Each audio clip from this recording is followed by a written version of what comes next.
நாகர்கோவில்ல விசாரணைக்காக அழைத்து செல்லப்பட்ட சபரிவர்மன் அப்படின்ற மாற்றுத்திறனாளியோட உயிரிழப்பு விவகாரத்துல பல்வேறு புதிய திருப்பங்கள் எழ ஆரம்பிச்சிருக்கு. ஆரம்பத்துல இது மரணத்தில் சந்தேகம் அப்படின்ற நிலையில இருந்து இப்போ அது கொலை வழக்காக மாறி இப்போ அது திட்டமிடப்பட்ட கொலையா அப்படின்ற கோணத்துல இந்த வழக்கு என்பது போயிட்டு இருக்கு. சோ சபரிவர்மனோட உயிரிழப்பு விவகாரத்தை பொறுத்தவரையுமே இப்போதைக்கு 3 சிறை காவலர்கள் கைது செய்யப்பட்டிருக்காங்க. அது போக சிறை கைதிகளும் கைது செஞ்சு அந்த விசாரணையும் நடந்துட்டு இருக்கு.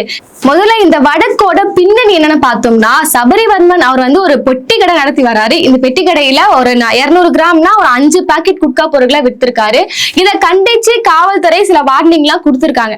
அப்புறமா இவங்களை வந்து விசாரணைக்கு அழைக்கிறன்ற மாதிரி போலீஸ் ஸ்டேஷன் கூப்பிட்டுருக்காங்க. சோ போலீஸ் ஸ்டேஷனுக்கு போகும்போது மனைவியும் கூட சேர்ந்து போயிருக்காங்க. அங்கே போயிட்டு ஜாமீன் எல்லாம் கையெழுத்து போட ஆரம்பிச்சு ஒரு வார்னிங் படி தான் விட்டுருக்காங்க. சோ இவங்க வீட்டுக்கு வந்ததும் பாத்தீங்கன்னா மறுபடியும் ஒரு கால் வருது. உங்களோட போன் எங்க கிட்ட இருக்குப்பா, அதாவது சபரிவர்மன் கிட்ட போயிட்டு உங்க போன் எங்க இருக்குப்பா, நீ வாங்கிட்டு போய்ப்பான்ற மாதிரி தான் பொறுமையா அழைச்சு கூப்பிட்டுருக்காங்க. சரி நம்ம இந்த வழக்கெல்லாம் முடிஞ்சிருச்சு, வேற மொபைல் மட்டும் தான் வாங்க போறன்ற மாதிரி இவர் தனியா போயிருக்காரு. போன சபரிவர்மன் மொபைலை திருப்பி கொடுக்காம உங்களை வந்து ரிமாண்ட் பண்றோம், அதனால நீங்க போயிட்டு உங்க ஆடைகளை எடுத்துருவாங்கன்ற மாதிரி அனுப்பி விட்டுருக்காங்க. மீண்டும் சபரிவர்மன் வீட்டுக்கு வராரு. வீட்டுக்கு வந்து இந்த மாதிரி கைது செஞ்சுட்டாங்கன்ற மாதிரி மீண்டும் போயிருக்கிறாரு.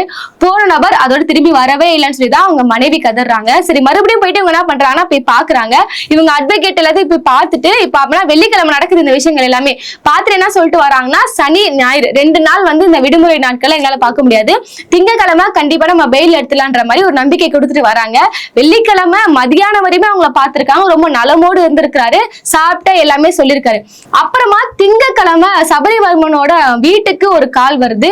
அவருக்கு உடல்நிலை சரியில்லை, ஆஸ்பத்திரியை நாங்க அட்மிட் பண்ணிருக்கோன்ற மாதிரி ஒரு தகவல் கொடுக்குறாங்க. இவங்களுக்கு ஒரு பதற்றம் ஆயிடுச்சு. ஏன்னா இப்ப நம்ம வெள்ளிக்கிழமை 2 மணிக்கு தான் போய் நான் பார்த்துட்டு வரேன், ரொம்ப நலமா தானே இருந்தாரு, இப்ப என்ன ஆயிடுச்சுன்னு சொல்லிட்டு இவங்க பதறி அடிச்சு அங்க போய்க்கக்கூடிய அந்த சமயத்துல போற வழியில இன்னொரு கால் வருது. அதுல என்ன சொல்றாங்கன்னா, அவர் வந்து உயிரிழந்து விட்டார் அப்படின்னு சொல்லிட்டு ஒரு தகவலை எந்த ஒரு முன்னறிவிப்பும் இல்லாம முதல்ல அவருக்கு உடல்நிலை சரியில்லை, அவர் அட்மிட் பண்ணது, இப்ப உயிரிழந்தது சொல்லி அடுக்கடுக்கான ஒரு அதிர்ச்சியோட தகவலை அவங்களுக்கு சொல்றாங்க. சரி இங்க இருக்கக்கூடிய பாதிக்கப்பட்ட குடும்பம் மனைவி எல்லாமே பார்க்கும் போது அவரை பார்க்க இவங்க அனுமதி கொடுக்கவே இல்லை. இப்போ ஒரு 3 சிறை காவலர்களை வந்து கைது செஞ்சிருக்காங்களே, குறிப்பிட்டு சொல்றாங்க அவங்க ஜெகன் அப்படின்ற ஒரு வார்டன் வந்து ரொம்பவே சிரிச்சுட்டு கையாண்டு இருக்காரு. உன் புருஷன் அங்க செத்துருக்கான் போய் பாருன்ற மாதிரி சிரிச்சுட்டே சொல்லியிருக்காரு. அதுக்கப்புறமா தான் இன்றைய வரைவே பாத்தீங்கன்னா சபரிவர்மனோட அந்த உடலை வாங்க மறுத்து அவங்க போராட்டம் பண்ணிட்டு வராங்க. சோ இதனாலதான் பாத்தீங்கன்னா இவரோட மரணத்துல சந்தேகம் என்பது வர ஆரம்பிச்சிருக்கு. ஆனா இன்னைக்கு அவங்க குடும்பத்தார் கொடுத்திருக்கக்கூடிய பேட்டின் அடிப்படையில பாத்தீங்கன்னா பல்வேறு சந்தேகங்கள், இது வந்து திட்டமிடப்பட்ட ஒரு கொலைதான் சொல்றாங்க. இப்படி ஒரு கைதி விசாரணைக்கு போறாரு, அந்த விசாரணைக்கு அவர் உட்படுத்தப்படவில்லை, அவருக்கு கோஆபரேட் பண்ணலன்னு சொன்னாதான் இந்த மாதிரி நடவடிக்கை எல்லாம் வந்து கடுமையான தாக்குதல்லாம் இருக்கும். ஆனா அந்த வெளியான வீடியோக்கு அடிப்படையில பார்த்தோம்னா ரொம்ப கூலா இருக்கிறாரு, கோஆபரேட் பண்றாரு. ரொம்ப இப்ப விசாரணை கைதிகளை ரொம்ப அடப்பிடிக்கிறது, தப்பிச்சு ஓடுறது அந்த மாதிரிலாம் எதுவுமே இல்ல, ரொம்பவே அமைதியா இருக்காரு. இப்படிப்பட்ட ஒரு நபர் வந்து உயிரிழந்திருக்கிறாரு. சரி இவர் என்ன பண்றாங்கன்னா நைட்டா என்ன ஆகுதுன்னா ஆஸ்பத்திரி கொண்டு போறாங்க, அதுக்கப்புறம் உயிரிழக்கிறாங்க. இதுல முக்கியமான விஷயம் என்ன பார்த்தோம்னா, சபரிவர்மன் காவல் நிலையத்துல வச்சு உயிரிழக்கவில்லை. அவர் எங்க உயிரிழந்திருக்கிறார்னா நீதிமன்றத்தோட சிறை காவல்ல வந்து அவர் உயிரிழந்திருக்கிறார். இதுவே காவல்துறையில இருந்திருந்தா நம்ம பல்வேறு யூகங்கள் அடிப்படையில் நம்மளால கவனிக்க முடியும். ஆல்ரெடி பார்த்தோம்னா காவல்துறைக்கும் சபரிவர்மனுக்கும் ஒரு முன்விரோதம் இருக்கு. அது என்ன முன்விரோதம் சொல்லி குடும்பத்தினர் சொல்றாங்கன்னா, இதுக்கு முன்னாடியே வந்து குட்கா பொருள் நீங்க விற்கும் போது நீங்க விற்க கூடாதுன்னு சொல்லி வார்னிங் கொடுத்திருக்காங்க. அப்புறமா நீங்க வித்துக்கோங்க, ஆனா வெளியே வச்சு வித்துக்கோங்கன்னு சொல்லியிருக்காங்க.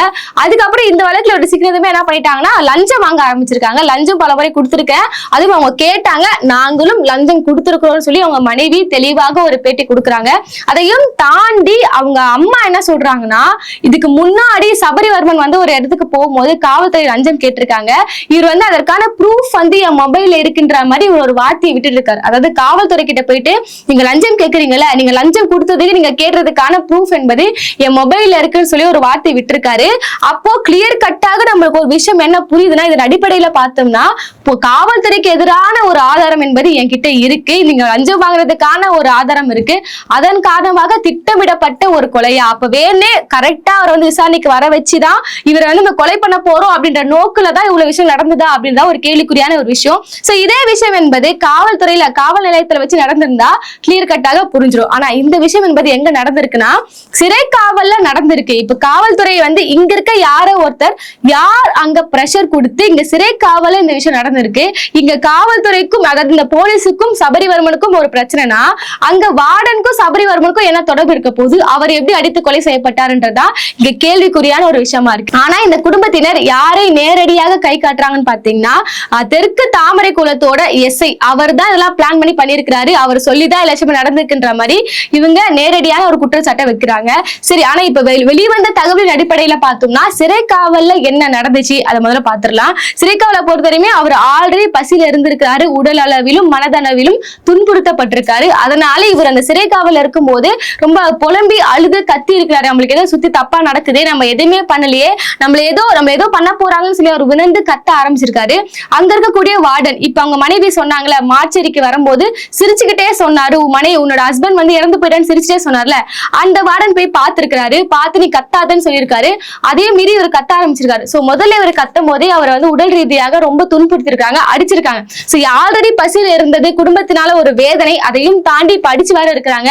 மீண்டும் அவர் கத்தி அழ ஆரம்பிச்சிருக்காரு. அப்பதான் அந்த வார்டன் என்ன பண்ணிருக்காருன்னா சக கைதிகளை கூப்பிட்டு, இப்ப அவர் மாற்றுத்திறனாளி, ஆல்ரெடி எதற்காக ஒரு மாற்றுத்திறனாளினா அவரோட கை நீளம் என்பது ரொம்ப குறைவான நீளம் கொண்ட ஒரு கை, அதனாலதான் ஒரு மாற்றுத்திறனாளின்னு சொல்றோம். சோ அந்த கைகளே பாத்தீங்கன்னா 3 இடங்கள்ல கையை உடைச்சிருக்கிறாங்க. இந்த மாற்று ரிப்போர்ட்ல பார்த்தோம்னா 19 இடங்கள்ல காயம், தலைகள் சொல்லி ரொம்ப கொடுமையான முறையில கால்களை கட்டி வச்சுலாம் வந்து வார்த்தையால சொல்ல முடியாது, அந்த அளவுக்கு கொடுமையாக சாகடிச்சிருக்காங்க. இதற்காக அவரை மாற்றுத்திறனாளின்னு சொல்றோம்னா அந்த வார்த்தை கூட அவரை வந்து கஷ்டப்படுத்திடக்கூடாது, அதுதான் அந்த வார்த்தைக்கான நோக்கமே.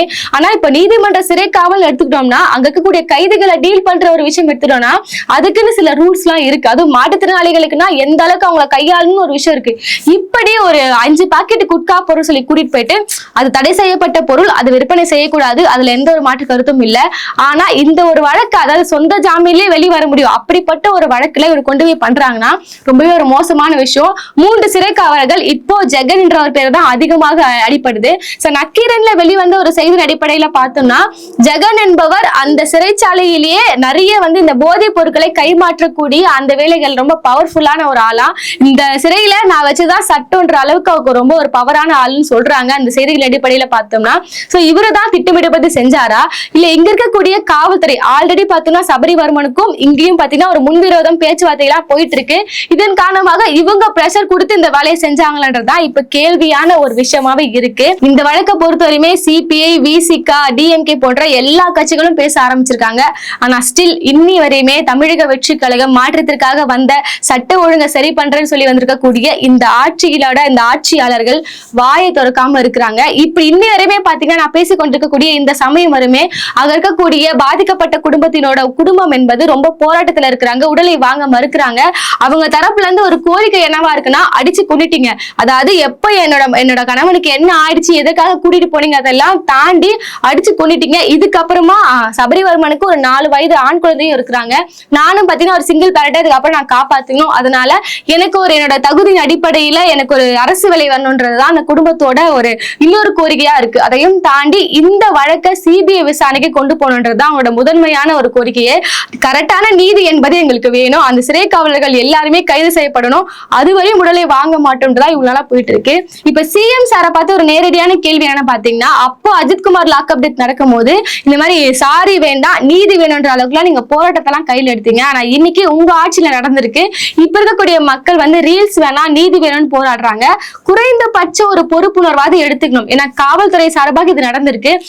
சோ காவல்துறை என்பது நேரடியாக முதலமைச்சர் அவரோட கட்டுப்பாட்டுல தான் இருக்கு. இந்த விஷயம் எல்லாமே அவருக்கு தெரியாமலாம் இல்ல, ஆனா இன்னி வரையுமே ஒரு பொறுப்பேற்றுக் கொண்டு இதற்கான நீதி வழங்குவதற்கான வேலைகளையோ இல்ல காவல்துறையின் மீது கட்டுப்பாட்டு இருக்க அதற்கான நடவடிக்கைகளோ இதுவரையுமே தாவேக கட்சி சார்பாக யாருமே வாயை திறந்து பேசல. இப்ப கேள்வி என்னன்னு பார்த்தோம்னா, இந்த தமிழக வெற்றி கழகத்தோட இந்த அரசாங்கம் என்பது காவல்துறையை காப்பாற்ற போறாங்களா இல்ல நீதி வாங்கி கொடுக்க போறாங்களான்றதுதான் இப்ப கேள்வியான ஒரு விஷயமே. போன வாட்டி இதே விஷயம் அஜித்குமார் அவர்களுக்கு நடக்கும் போது விஜய் அவர்கள் போராட்டம் எல்லாம் பண்ணி தனி குழுவே அமைக்கணும்ன்ற அளவுக்கு சொல்லியிருந்தாங்க. சோ அப்ப முதலமைச்சர் கூடிய ஸ்டாலின் அவர்கள் இதை வந்து சிபிஐ விசாரணை வரையும் கொண்டு போனாரு. இப்போ பாதிக்கப்பட்ட குடும்பங்கள் ஒரு கோரிக்கையை முன்னெடுத்து வைக்கிறாங்க, நீங்களே இதை தானாக சிபிஐ விசாரணைக்கு போடுங்கன்னு சொல்லிட்டு அவங்க கோரிக்கையை முன்னெடுத்து போராட்டம் பண்ணிட்டு இருக்காங்க. ஆனா அப்போ முதலமைச்சர் கூடிய ஸ்டாலின் அவர்கள் தாமாகவே முன் வந்து தனது ஆட்சியில கலங்க வரது இந்த காவல்துறை சரியில்லை, அதெல்லாம் தாண்டி காவல்துறையை கைது செஞ்சு அதை வந்து சிபிஐ விசாரணை வரையுமே கொண்டு போனாரு. சோ ஒரு முதலமைச்சராக விஜய் அவர்கள் என்ன பொறுப்பேற்றுக் கொள்ள போகிறார் என்றதா இப்ப அடுத்த கட்ட விஷயமாக இருக்கு. இப்ப காவல்துறை இந்த சிறைச்சாலை சிஸ்டம் எல்லாம் எப்படி இருக்கு, இப்போ அந்த சிறை கைதிகள் எல்லாம் கைது செய்யப்பட்டிருக்காங்களே அவங்களுமே பாத்தீங்கன்னா ரொம்ப டீனேஜர்ஸா தான் இருக்கிறாங்க. ஒரு சிறையில ஒரு மாற்றுத்திறனாளி நபரையே இப்படி ஹேண்டில் பண்றாங்கன்னா மற்ற கைதிகளை அவங்க எப்படி ஹேண்டில் பண்ணுவாங்கன்றதா அந்த சிஸ்டத்தை நோக்கிய பல்வேறு கேள்விகளாக இருக்கு. ஏன்னா இப்போ காலகட்டத்தை பொறுத்தவரை எப்பயுமே ஒரு சிறைக்கு நபர்கள் போறாங்கன்னா அவங்க திருந்தி வெளியே வந்து ஒரு சிறந்த மனிதராக வரணும். அதுதான் சிறைக்கான அந்த முதன்மையான நோக்கமே. ஆனா இப்ப இருக்கக்கூடிய ஜெனரேஷன்ல யாரெல்லாம் சிறைக்கு போறான்னு பாத்தீங்கன்னா மோஸ்ட்லி எல்லாருமே டீனேஜர்ஸ் தான் இருக்கிறாங்க. ஆனா இப்ப வரக்கூடிய வழக்குகள்லாம் எப்படி இருக்குன்னு பாத்தீங்கன்னா ரொம்பவே உணர்ச்சி பூர்வமான கொலை வழக்குகளா தான் இருக்கு. அது ஒரு காரணமே இருக்காது. அவ என்னை பார்த்துட்டா, என்னை முறைச்சிட்டா, என்னை ஏன்னா என்னை கை நீட்டி பேசினா அதனால நான் கொலை பண்ணிட்டேன்னு சொல்லிதான் பல கொலைகள் நடக்கு. இப்படி இப்போ நிறைய கொலைகள் அதிகமாயிட்டு இருக்க பட்சத்துல டீனேஜர்ஸ் எல்லாம் உள்ள போறாங்க. இப்படி நீங்க உள்ள கொடுத்து ஒரு மென்டல் டார்ச்சர் கொடுத்து இந்த மாதிரி வன்முறையை கையாண்டால் வெளிவரக்கூடிய நபர் வந்து இன்னும் மோசமான நபராக தான் வெளியே வருவாங்க. இப்ப சமீபத்துல நம்ம பார்த்திருப்போம், செங்கல்பட்டுல வந்து இந்த சிறார் சிலையில ஒரு 7 பேர் வந்து தப்பிச்சு வெளியே வந்திருக்காங்க. தப்பிச்சு வெளியே வந்தவன் ஒரு நல்லபடியா வந்தானா போற வழியெல்லாம் திருட்டு பண்ணிட்டே போயிருக்கான். அந்த பைக்கு போன் எல்லாம் அடிச்சுட்டே போயிருக்கான். அப்போ சிறைக்காக உள்ள தண்டனை பெற போறாங்க. வெளியே வரும்போது இன்னும் மோசமான நபர்களாக வெளியே வராங்க. அப்போ ஒட்டுமொத்தமாக இந்த சிறைச்சாலை இருக்கக்கூடிய இந்த சிஸ்டம் என்பது மாற்றப்பட வேண்டும். இதையெல்லாம் முதலமைச்சர் விஜய் அவர்கள் எப்படி கையாள போகிறார் என்பதெல்லாம் பொறுத்திருந்துதான் பார்க்கணும். இப்போ இந்த விசாரணையை சிபிஐக்கு கொண்டு போங்க, உயிரிழந்த நபரோட மனைவிக்கு அரசு வேலை கொடுங்க, விரைந்து நீதி எடுங்க சொல்லிதான் தொடர்ந்து எல்லாருமே போராடிட்டு வராங்க. இது ஒரு திட்டமிடப்பட்ட ஒரு கொலைன்னு சொல்லி இந்த குடும்பத்தினர் சொல்றாங்க. உங்களோட பார்வை என்னன்னு சொல்லி பதிவுல சொல்லிடுங்க. அடுத்த வீடியோல சந்திப்போம். நன்றி.